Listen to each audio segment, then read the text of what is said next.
Okay, so it's Thursday the 18th of June, and today you're going to be planning the opening chapter to a mystery story.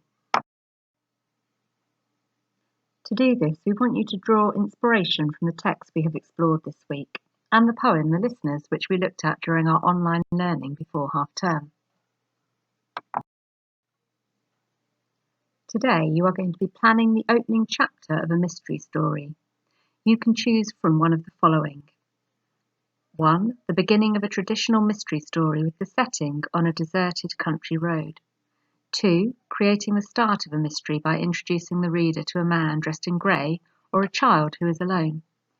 Or 3. The opening of a mystery story based on a deserted house or building. Discuss your ideas with a partner or someone near you. How might your mystery story begin? Think about books you have read as well as the texts we have explored. This is part of a story opening which was written last year. Use your list from earlier in the week to see what techniques this person from Year 6 worked hard to include to build up a sense of unease and mystery.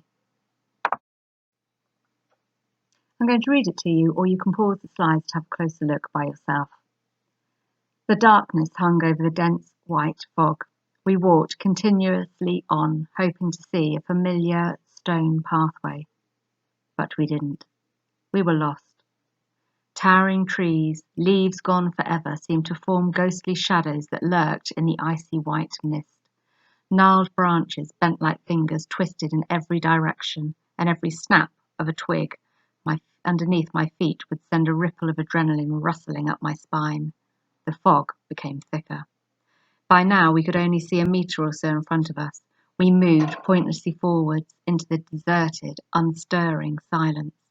The trees whispered and mysterious shadows loomed ahead. Suddenly, we came to an abrupt halt, recoiling back to see a huge, motionless building, its beige paint peeling off to reveal large stone bricks with giant oak doors. There was a thick layer of dust covering a small brass handle, old, rusty, and worn out. Cobwebs spread over every corner, and ivy had swallowed every window, blocking all light from entering the abandoned construction. Did you notice punctuation and sentence structure used carefully to create effects? Here were some of the different things that I noticed. The author has used a range of multi-clause and short sentences, selected for effect. There's an ellipsis near the start which helps to build up tension and make the reader pause and think about what's going on. A hyphen is used to connect two words.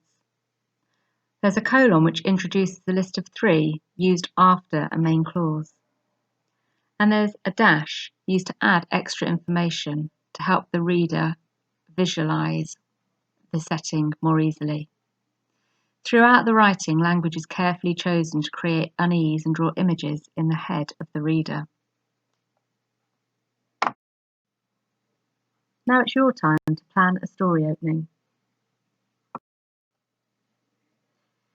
Remember, your story opening should be one of the following. The beginning of a traditional mystery story with the setting on a deserted country road. Creating the start of a mystery by introducing the reader to a man dressed in grey or a child who is alone. Or 3, the opening of a mystery story based on a deserted house or building. Use a flowchart to plan your story opening on a piece of paper. It should only be in note form or small pictures. Add in some words and phrases which you might use. And remember, you are only planning the opening chapter. When you've finished, discuss the opening to your mystery story with someone you live with. Do they think it makes sense? Here are some of the ways the authors we looked at this week build up an atmosphere of unease and mystery in their stories. Which other techniques did you notice at home, and which ones will you use in your writing to create a feeling of unease and mystery when you write your story? Write the 3 first sentences for your opening. Do this on a piece of paper or under your plan. Think about how you will engage the reader immediately. Share them with someone at home and see if your writing makes them want to read on. Now put your writing to one side and come back on Friday to complete your story opening.